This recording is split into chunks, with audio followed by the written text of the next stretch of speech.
The Ricky Gervais Show on Guardian Unlimited.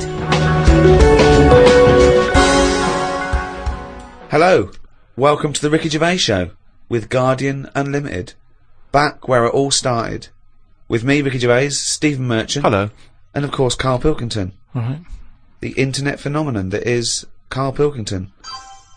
Now this could be interesting. Now that noise, do you want to explain, Steve? I will. I've just sent a text to this number that some of you may have heard of, 63336. Now apparently this is a number you can send a text to, and it will answer any question that you have for it. And in the past, for instance, I sent it quite profound questions. I once asked it, should they have dropped the second bomb on Nagasaki, and it had a very thoughtful answer. So we've sent it a question, perhaps equally thoughtful. Karl Pilkington believes in ghosts. Is he an idiot? Now, we sent that because this is the Halloween special. These podcasts are 3 one-off free specials, and they're free because we want to thank people who paid for the audio books we did, the last 2 series. So thank you for that. I've just bought a flat in New York, and Steve's just bought a lovely BMW. Mercedes. Oh, is it a Mercedes? Yeah. Oh, is it? Oh, yeah. I haven't seen it yet. Yeah. Carl's having his kitchen done and his boiler replaced. Still not happy. But, yes, thank you. The back catalogue is still available, in audio books on iTunes, but these are 3 free ones. Anyway, the question we asked, 63336, Karl Pilkington believes in ghosts. Is he an idiot? And this is the response. Unusually, producer Karl Pilkington is both an idiot and a comic genius. His humour is not to everyone's taste, however. That's amazing. That's the response. But it's curious because it doesn't really answer our question about ghosts. Send them, do you believe in ghosts? Okay. This is the Halloween special, of course. That's why we're talking about ghosts. Karl, do you believe in ghosts? Yeah. I mean, I haven't seen like a proper ghost. So why do you believe in something that there's no evidence for? Yeah, but why are we here then? If it is just sort of, you're born, right? And we are useless, at least other creatures, when they're born. Well, you speak for yourself. No, but other creatures are born to do a job, aren't they? When a bee's born, you know what that's going to be doing. It hasn't got any options. That's got a job to do. And it does that job and it dies and the next one comes along. Oh. We asked it, do you believe in ghosts? The existence of ghosts is not proven. Many experiments have claimed to identify ghosts, but none have been scientifically sound. Excellent. See, Yeah, that's a sensible, intelligent, logical, thoughtful answer. Weird things have happened to me when I was living at home and was in bed one Where night. do you live now? No, but I was at my first home. Your parents? Yeah, my mum and dad's. So I'm in bed and I'm lying there, and you know, you get that sense of like, oh, there's something going on. Right. And I sort of look over my quilt and there's nothing there, thinking it's weird that. So turn me back on it. I'm thinking, I don't want to know. If there is something there, I don't want to know. Right? So I'm turning me back on it, but then there's like a really high-pitched noise, right? Sort of the hairs on my back are like going up a bit, and I'm like, oh, I don't like this. And it's the high-pitched noise. You had a hairy back louder. even as a kid? No, but you know, everyone's got little hairs on them, haven't they? Everyone's got little tiny hairs on them and stuff. And I thought, I can't stand this, and I turned around, put the light on, legged it downstairs, right? And my mum's saying, what are you doing? I'm going, oh, I don't know, there's something up there. So she said, alright, then watch the telly.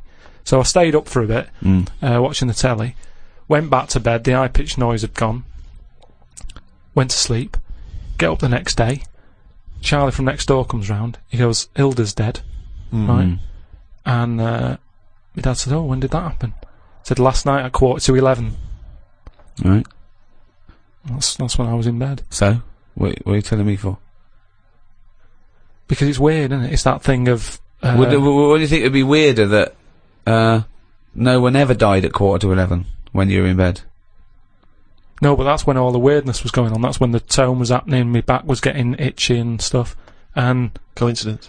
And I went down and watched telly, went back up, gone and that, but that's when her spirit had sort of... No. Ah, okay, right, interesting. No, this is where we get into the facts. So Hilda's spirit had left whizzing round my bedroom, because my bedroom was right next door to theirs. Yeah. So I'm just saying, that's one. Why do they whiz round when they die? Why do spirits whiz round when they die? Because they're going, where am I going? Are they? And they're whizzing round, aren't they? Am I going down? Am I going up? No, it's Karl. Oh, no, but I'm going the wrong way. Yeah, but it's not going to be easy, is it? How do you think it works? It doesn't work. But once again, it's not proof of anything, Karl. Beyond the fact that you were a child in bed. Why did your dad ask what time she died? No, he just sort of, what do you say to someone when it's awkward, isn't it? When someone gives you bad news, so you just think, well, what can I ask? What time did she die? What time did exactly? that happen? Sorry? No, you just go, Exactly what time did she die? My wife passed away. Yeah, what time exactly? No, not exactly. He just said, that's bad. When did that happen? Like, what time? And he said, well, thanks for asking. Quarter to 11. Quarter to 11. Quarter to 11. Quarter to 11, I remember. What did he say last night? Oh, that's weird, isn't it? Convenient, aren't they, all these stories? Or is it? Or, yeah, I mean, it's either that's exactly what happened, Rick, or he's misremembering the actual I don't know which one to plump for. But I tell you this though, go on. If we're talking about ghosts and that. Yeah. Now, Hilda. Yeah. Choose your bog standard old woman. Right. I hope that's on the gravestone. I know, yeah. No, did you do the eulogy? No, That's great. What can we say about Hilda? Bog standard old woman. Right, there's sandwiches at the bar. That's the most insulting thing you could ever say. There's nothing. No. Let's just think about Hilda that phrase. lived her life. Thank you for coming to celebrate the life of Hilda, who died at 11:15 specifically, and was a bog standard old woman. Are we burning or burying? But anyway, she lived to be quite old. Which annoyed you. In a bog standard way. But this is what I was saying about us all living too long and stuff. It just makes it worse when it does come to us being a ghost. I don't know what you're talking about again. That sentence made no sense. Just, if you are going to be haunted, right, I know you're going to say, well, I don't believe in them, so I'm not worried, so don't be going on about it. But say, like, your new place that you've bought, you move in, and you go to bed, and there's something moving about the room. You see it, it's a ghost. Oh, no. Okay, let's, for the sake more of likely, a Siamese cat called Ollie. No, because that's probably got its own room, hasn't it? But what I'm saying is, would you prefer to have an old person moving about looking at you, or just a young person?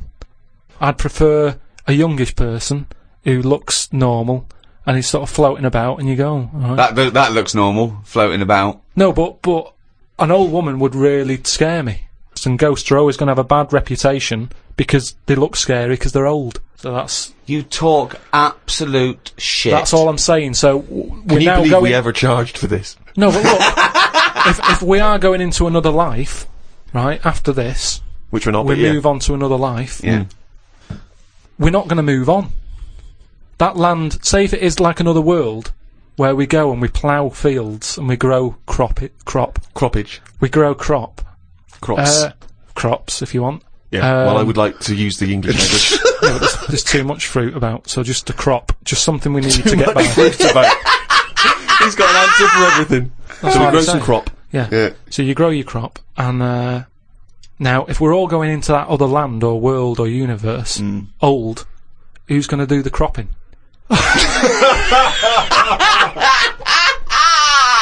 Oh God! Oh, I've never heard so much crop in my life. It's a load of old crop.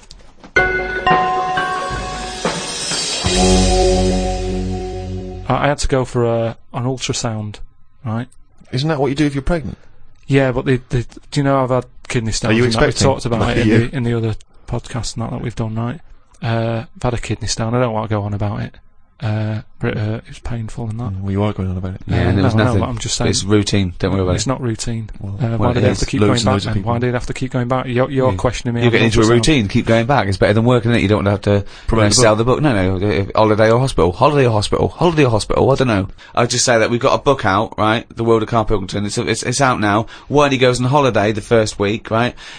He's in and out of hospital. It's doing no good. He's got to go in again. He goes away with his family like twice a year. Goes away with Suzanne's family twice a year. He's now said he doesn't want to do any press for it because it's boring, or he doesn't want. Why aren't you plugging the book? I mean, if you're an author, you've got to get behind it. I've bought books without hearing someone telling me to buy stuff. No, you're lazy. You're lazy. I'm not lazy. It's just that I'm sick and tired of putting telly on or the radio and having people telling me, "Oh, you've got to buy this, you've got to buy that." No, I don't have to do anything. I'll have a look myself when I'm in a bookshop. Let them just find it. But there are hundreds and thousands of books, Carl. They may not find it. Well, You're trying to direct them towards it. I don't want to direct them to it. I just, if you come across it... But why have you put all this work into this book, all these illustrations you've done and extra material? Because I enjoyed it for me. Right, but you don't want anyone to read it, Yeah, so why just put it in a drawer? They will read it. They'll find it. People will find it. It's in the shop, isn't it? I'm always finding little books on different things and what have you. Yeah, but you don't read them. You read the first couple of lines and you get it wrong. So I went back, right, and they had the ultrasound thing where they're looking to see what else is in there. And when I was in the waiting room, there was a woman there. I reckon she was about 98. Now, why are they rooting around in her to see what's up with her? Just let her die. Do you know what I mean? If she's not in any pain. No. I'm just saying, how long does she want to be around? And the problem is, she went off. Right, I was sat in the waiting room. She went off into the little cubicle to put her a gown on, and because she's old, she can't bend her arms and that. So she came out with it all open on the back, and it was horrible. It looked like a chicken that hasn't been looked after, right? It was all leathery skin and that, right? Now, the thing is, it's all very well keeping people alive, but the surroundings of the body isn't meant to be lasting that long, is it? Do you know what I mean? The actual skin of a body, it's all very well keeping the heart going, checking the kidneys and all that, but we're not meant to be around this length of time. Yet we're messing with it. Yeah. Just do the gown up. You never see insects or anything like that look old. You don't go, look at the state of that. Because they live about 4 weeks! Yeah, but maybe that's the way it's meant to be. In the same way, maybe we were only meant to live to be 40. But why did you go in for your operation then? Why didn't you just think, well, this is it, I've had my time? If they're looking after an old woman who's about 98, I'm having a go. Well, of course. Because you want to live on. She might have been flirting with you. No, she was... keeping it open, just so you can have a little look. But I'm just saying, is that right? Is it right that they're going in there rooting around and stuff? I didn't like it. I didn't like having it done, I don't like going to the hospital and stuff and the doctors and all that, and she was pushing the thing down, and she said, oh, you can have a look if you want. So what down where? On my kidneys. She was pushing like this little scanner thing. Oh, right. She was going to have a look. I was going, I don't want to have a look. She's going, what's up with you? I said, I don't want to see me insides. Did they put a tube down the Indian knob? Yeah, they did all that. We've talked about that in the other. But you were unconscious, weren't you? Yeah, but it doesn't matter, does it? If you know it's going on, it still bothers you. Just because you're asleep. Well, not really, no. What do you mean? Well, why does it bother you if you're asleep? Well, that's like saying, oh, I woke up and the house was robbed. Oh, it doesn't matter, you're asleep. Well, no, but... It's still going to bother you, isn't it? but you knew it was happening and you did it willingly. It's not pleasant to go in and be made to go unconscious. That's the unpleasant bit, isn't it? And pain. Well, no, it's more the idea of it, isn't it? That's why, doctors telling you everything they're doing. It's like, don't tell me, you know what you're doing, just do it. I'm not going to have a go at it. It's not like DIY people coming around and going, oh, well, what you should have done there is, and you can go, oh, I'll have a go at that next time on my own without calling you out. Forget kidney stones again. I'm not going to go, oh, I've had it done before, I know what to do, I'll stick it up there. Doesn't happen, does it? But I can't, what was I saying? So anyway, so she was pushing the scanner over me kidneys and stuff. Yeah. Now, it was weird with her, because at no point did she make eye contact with me. Well, I don't understand what that means. Well, she meant to wink and go, your kidneys are fucked. No, but it's just weird that she probably spends her days looking inside people more than she does talking to people. I just thought it was odd that that's how she sees people. When she looks at people, she probably sees kidneys. What, this doctor? The woman doctor. Well, doctor? Yeah. Right. So, what you're saying is, the strange thing is that she often spends more time looking in people, because she's a doctor, than chatting to them. Yeah. And is it weird that Jonathan Ross is the other way around? Because he's a chat show host. He spends more time talking to people than looking inside them. No, but even when I was asking... Because he's got a different job. When I was asking her questions, saying, does it look alright? What's it doing? Is it moving about? Asking her questions about my kidney. She could have quite easily just turned around and give me a bit of eye contact. But she was saying, shut up, I'm concentrating, I'm at work. Looking at the screen in order to answer your questions. Yeah, she's at work, she's doing something. No, but just... If she was here now going, Carl, what are you doing with that microphone? You'd go, shut the fuck up, I'm doing a podcast. Did she run this scanner over your head? And if so, did she find anything?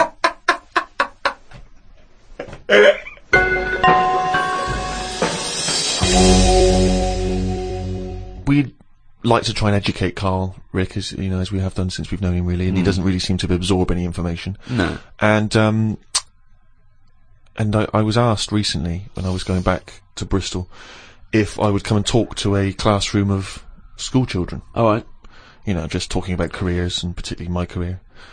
And I went down there. It was in Bristol. It was an inner city school, quite rough area. You're a son of Bristol. You're exactly. They love me. You're a down there. celebrated son of Bristol. You're a Golden Globe winning person who's returned to the homeland. It annoys me when I go down there that I'm not met as I get off the train like the Beatles used to be when they came back from America. By a mayor and a brass band. Hordes of people, ticker tape. Forever this day will be called Steve Merchant Day. Exactly. It frustrates me that I just sneak back into town and there's no fanfare. Yeah. But basically they asked me to come talk at this school, and I sort of batted them away and said I'm too busy. And so I foolishly left them the opportunity to ask me again, which they did, and I didn't have a decent excuse, so I went. And I was expecting to talk to maybe a room of sixth formers. They were 9. These kids, 9 and 10 years old. But I realised as I was walking into the school, I was suddenly really nervous. I was more nervous than anything I've ever done, because I realised that I've not spoken to a child like that since I was a child myself. I've never interacted with them. So I didn't know at what level I would be able to pitch this talk. You know, I didn't know what they understood, what ideas they understood. Obviously, in my mind, I was picturing Karl, and then I was ratcheting it up a few years, sort of IQ-wise. Yeah. And I went in So there, what did you talk to them about? and I was supposed to talk about careers, and I realised very quickly that they didn't really understand conceptual ideas. Did they know you were? Not really. One or two of them vaguely knew. One of them went, "What's Ricky Gervais like?" And I said, You got a deep voice. yeah. Actually, that was one of the teachers. And I'm supposed to be talking about careers, how to get into careers, and I start trying to explain the idea of being a writer, and I say that it's very important to be able to get inside other people's minds, you know, figure out how they think, and how, you know, and trying to understand other people. But they didn't really seem to grasp. They started talking amongst each other. You know, they were just losing interest. I lost them straight away. I was devastated. Oh no. So then, and this is the worst thing, right? I started lying to them. Because I realised that every time I told a slight lie, because I thought they'd be interested, they were. So I know Justin Timberlake. You're not joking, right? They said, one of them said, "I understand you used to be a DJ," and I went, "Yeah, it's great being a DJ because you get to meet pop stars like Robbie Williams and Beyonce." Never met either of them. Never met them. And they went. One of the kids went, "What's Beyonce like?" And I went, jokingly, I went, "You wouldn't like her." And I said, "No, I'm joking. She's lovely. She's sweet. She's good as gold." I was making it up. But they were loving this, and the teacher was going, "Would you all like to meet Beyonce?" And they were going, "Yeah." And I was thinking, God, well... I'll bring her down tomorrow. Well, exactly, but I don't know why I felt it was like I wanted to win the approval of these 9-year-olds. That's amazing! Because my own achievements, I realised, wouldn't mean anything to them. You know, I can talk about the people I have met, but they don't care if I've met Robert De Niro, but they're interested if I've met Girls Aloud. Or me and Girls Aloud, some of the times we've had together, it turns out. But it is fascinating when you have to interact with people, with children like that, because I've got no concept of how to talk to children. To me, I can't grasp the difference really in conversation and chat between, say, a 7-year-old and a 13-year-old. I don't know at what point they learn stuff and pick stuff up. Do they understand? Do you know what I mean? I find it really hard. I remember once when I was about 9, the headmaster, deputy headmaster, used to do a little fable. I've talked about him in stand-up. He used to do a little fable. There's one I remember where he got a tube of toothpaste, and he got someone up. He said, "You, come out here. Squeeze this tube of toothpaste out on this board." And he squeezed it all out, right? And he squeezed it all out and emptied it. He went, "Now put it back in."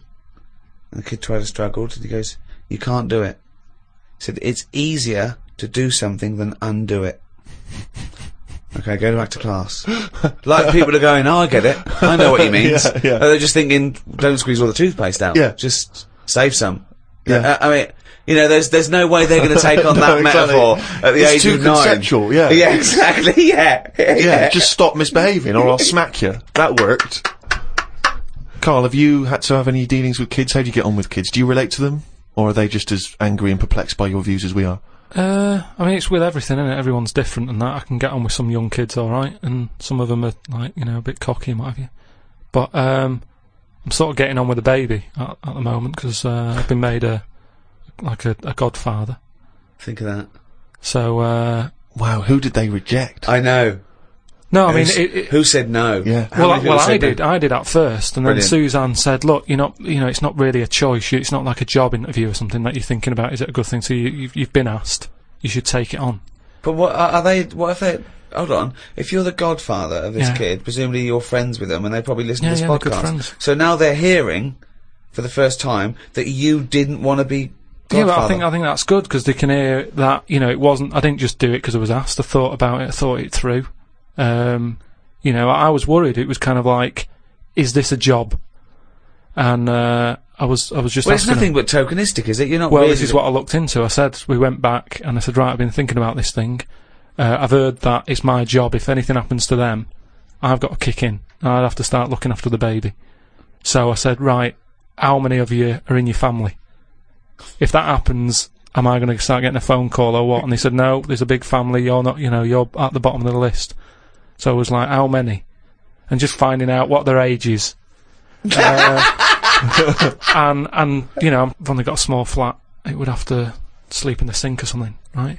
So I checked all that out, and all safe. So this baby, it's spooking me out a bit because it doesn't blink. And that's pretty weird when you're sort of talking to it and you're thinking, it's not blinking. Are you sure it's not asleep? No, honestly, it's weird. If something doesn't blink, it's like it's evil. Because blinking just makes something look a bit more friendly, doesn't it? And I was stood there, talking to it. I just tell it little stories about anything. It's lying there looking up at me. How old is it? It's must be about 2.5 months. Well then, why are you telling it stories? Because it likes it. But it's just weird how, then I'll sort of forget the story because I'm looking at it going, it's not blinked yet. It's been about 10 minutes, it's not blinking. So then I forget the end of the story and I just walk away because it's not bothered anyway, it's probably not listening, is it? But What a pointless tale! What a pointless tale now and at the time. I think it likes it. The kids like stories, like you say, they're not bothered if it's not true or anything. Or if you walk away before the ending because you've forgotten it. That's Brilliant. why it's not blinking. It's so dumbstruck at the idiocy coming out of your gob. No, but you don't need to hear endings of stories. Maybe, like I said That's to the you. point. That's the point of a story, isn't No, it? it's not. That's the point why people. That's why people like stories because they're hooked into knowing what happened. No, because there's loads of films that happen and they have a funny ending. You leave there going, I wonder what's meant to happen. Then you make it up in your own head. You go, well, I bet what happened is that person went off and got married to that woman, and they lived that. And then in your head, it's the truth. It's actually what happened. But I think that's better. Why are we told everything? Because So what would your end be to a story such as The Elephant Man? Okay, he's rescued from the freak show, he's put in the hospital, he becomes something of a celebrity, then what happens? He discovered he had big ears and he could fly, and he joined the circus and he was the main attraction.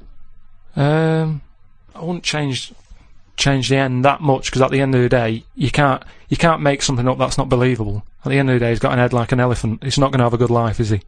So there's no point making out that he went on, loads of women fancied him, and he modelled hats. It's not going to happen.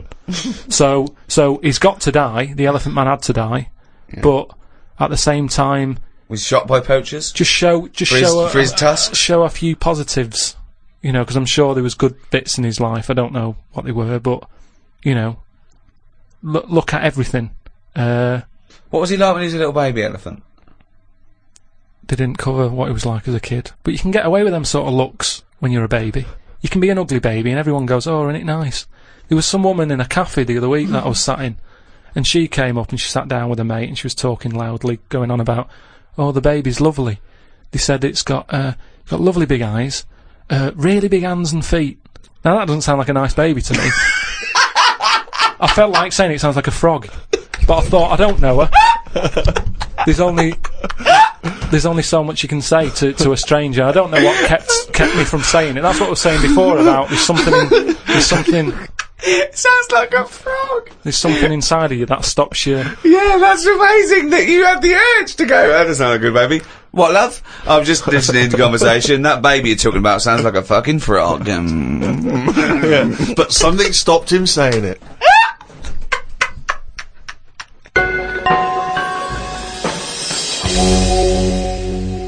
I just came back from America, and they love Halloween. They're out obsessed there. over there. I mean, it's a proper thing out there. Here, it's sort of half hearted, a few middle class families sort of, but do you think it'll get more popular here, though, if we do find out that ghosts are about? Well, that'll never happen because they're not. No, okay? but if they did, then suddenly that would be a big. Well, America makes things famous now, because of film culture and everything. So yeah, it's all from that. I doubt we celebrated much at all, did we, 50 years ago? So I think it's crept up. Certainly over here we didn't, but it's been largely introduced over here through commercial ideas, isn't it? We can sell stuff and film and things like that. And but out there they start like weeks and weeks before, and they're decorated like proper. And but I saw a little bakery in Soho, and it didn't look right with cobwebs all over it and spiders on the buns. Yeah. But even though it's fake, it's just I don't think you should do it on a bakery. Do you know what I mean? I know what you mean. It's a bit creepy. That surely puts you off the product a little bit. I always find it a bit depressing. Like last time I remember going into supermarkets and you see sort of these old women who in their 60s and they're doing this job they don't really want to be doing, but they've been made to dress up as a witch or as Cinderella, and it just. Well, they could do it in like a morgue or something, just to sort of brighten up the place. Well, just so people aren't that scared. Imagine that. Imagine you're going to identify your dead relative, and they go, "What's the spiders all over?" It's 31st October. No, okay. But just make it a bit spookier and have a bit of fun with it, and let's not get serious about, like I say, passing on. Yeah, but those sort of people have to take their job seriously. I remember when my mum died, and I had to go along, and I was talking about what wreath they wanted, and this person, quite rightly, had to turn off their sense of humour in a way, because I suppose they mustn't offend anyone, so I had to. They spoke like that at all times. Yeah. At all times. Okay, and what would you like the wreath to say? She was a mother and a grandmother. I went, yeah, mother, grandmother, and what was her name? I said, her name was Eva. I said, and I made a joke. I said, do we get a discount because her name's short? And she went, well, actually, didn't laugh, didn't get that at all. She just went, just answer the question. She went, well, actually, you pay by the letter. I thought, okay, that fell flat. I'll go again. I went, well, a friend used to call her E. Yeah. I went, I'm joking. She went, okay. Nothing. Yeah. Bad audience. Bad time, bad audience. Tough crowd. Yeah, Undertaker's never known for their... Yeah, exactly, yeah. They don't crack jokes, Carl. A friend of mine was trained to be a doctor, and in his first year, when they practiced, they intern at the hospital, he was watching this patient, and two other doctors came in, and I won't say his name. They said, can you go and check on Mr. So-and-so? He went, yeah, and change his drip. So he went in, changed his drip, came back out. The doctors came, after about 10 minutes, they came running and said, what did you do? What did you do? And they went in there and said, I just changed the drip. He goes, well, he's dead. He's dead. He was going, I just changed the drip. I did this and that. And they started laughing. He goes, no, he was dead when we sent you in there. Yeah. Now, that is almost excusable, because it's imperative if you're a doctor to become accustomed to the fact that people die and that it's, exactly. Yeah, so they were making a joke about a dead body that means nothing to them other than professionally. Yeah. They were getting through it. He thought he'd just murdered someone. Yeah. Well, he thought he just killed someone. But yeah, they have to be desensitized. But they wouldn't do that in front of the relatives. They wouldn't go, I had a laugh earlier with a young intern. When your dad died, we sent him in to change the drip. Didn't even check. It was quite good. Anyway, let's get him out of here. No, but they do have a laugh. I heard about a doctor who was working on a brain, right? And apparently when they work on the brain, it's best if they keep you awake. Because, just so you can go, that hurts a bit, and they go, oh, we best not touch that bit again. That's the reason, Rick. Amazing. That's the reason. No, there's certain operations, isn't there, where they go, we can knock you out for that, but for this one we want to know. It's probably because the brain needs to be active in order to... Yeah, they show activity. But sure, it's anyway, actually so you can wake up and go, yeah, no, that hurt. That stings. Hell, that stings. Don't pop that in there. You can't feel anything in the brain anyway. No nerve endings. Really? You can't... Can't feel it, can you? Well, maybe there's another reason, but anyway, his head's open. He's sat on this chair. The doctor's going... I reckon he was laying down. I thought he was laying down, but in your world he's not. He's sat on a hard-backed I think it's more like chair. in front of a mirror, like a hairdresser type thing, right? And he's cut the skin off. So get a bit shorter there. So he's So for the weekend, sir? I won't be shagging with no brain. Anyway, so he's cut the skin off and, chopped a bit. And you're always going to get bits, aren't you? Sort of. Whenever you cut anything, you end up with a bit missing. But anyway, somehow he does the brain stuff. He fixes it. I don't know what he was doing. But don't you? You don't know about the intricacies of brain surgery? That I find perplexing. So you're not a neurosurgeon? I don't want... Oh, okay, so they sorted out the problem, right? Mm. And he goes, right, all we've got to do now is stick the head bit back on. Yeah. That's what it's called, by the way, the head bit. This happened. Yeah. The head bit's connected to the face bit. Yeah. So he sticks... Nurse, head bit. Doctor, do you need leg bit? Not yet, nurse. Head bit, then leg bit. So they stuck the head bit back on, and then... Can you pass me the Sharpie thing? He was trying to sew it, and he was going, this isn't fitting this. He's going, I don't know. And you know, like, because the patient... Right, if this turns out that he's someone else's head. Or No. a toupee from the doctor next to him, Yeah. or a cat. Wow! No, You've sewn a cat to my brain! It's none of that. He's trying to sew it, and he's thinking, why isn't it fitting? And he's thinking, is it because the head's swollen? Because, he's been messing about in it, and things swell, don't they, and messed about with. So he's messing with it. He's going, I don't understand this. And he's panicking a bit because the patient's awake and chatting and stuff, and, it's difficult to have a normal chat when you're panicking a little bit. I know, there's a queue as well. People want their brain done. And they're just reading old copies of magazines. They're going, hurry up. So... I'm going out tonight. Do you want to wash it? No, just, I'll wash it later. Just take it off, do the brain, put it back on. Anyway, what happens is, he has to start rummaging. To start rummaging. Sort of rummaging. Rummaging. No! There's no N before the first G. Rummaging. Well, he starts looking through the, he starts having a look through the bin. What? Because he knows he's chucked a bit away of the skin. Right. Where is this surgery where a bloke's sitting up in front of a mirror and there's a bin? Is there a little basketball ring above the bin as well, so when he throws things it goes through there first? I'm just saying that's what happened, and you were saying about things that happen, and you've got a joke about it. So he's rummaging, and what happens? He said to him, the fellow was starting to sense the nervousness, and he said, what's going on here? And he says, you're never going to believe it, I've lost a bit of your skin. Lost a bit of your head, yeah. I can't Why did he cut? I don't understand, why is there...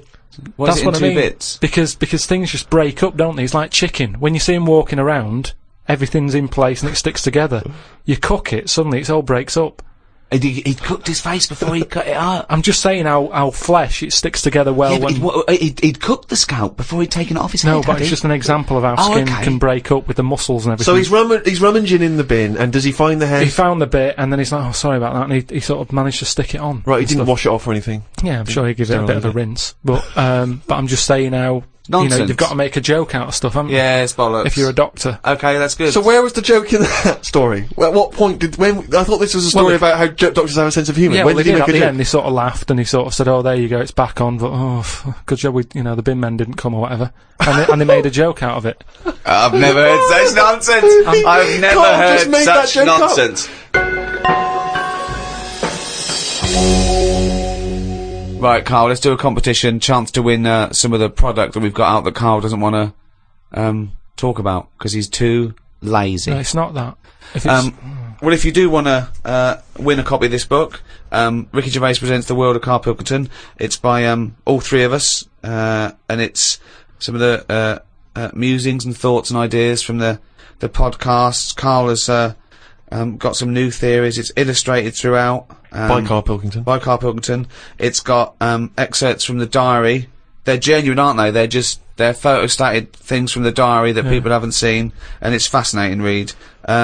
We can sign that. We can also give you a copy of this new 3-disc set CD of the best of... Is it the first series of the Ricky Gervais Show? Yeah, well, it's got everything, actually. It's got the whole 12 first series that we did with the Guardian Unlimited, the award-winning, record-breaking podcast.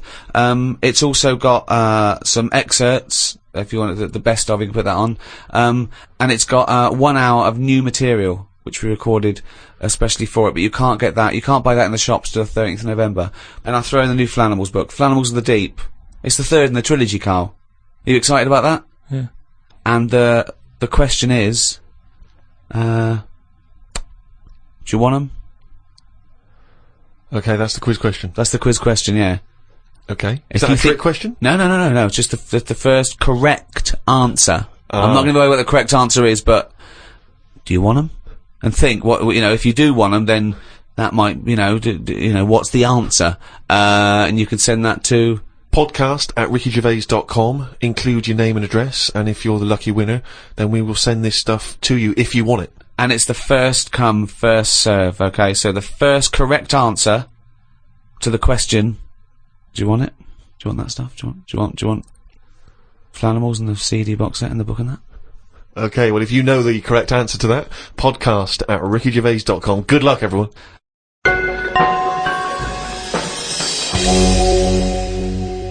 Well, thank you for listening to the first of these 3 special podcasts with Guardian Unlimited.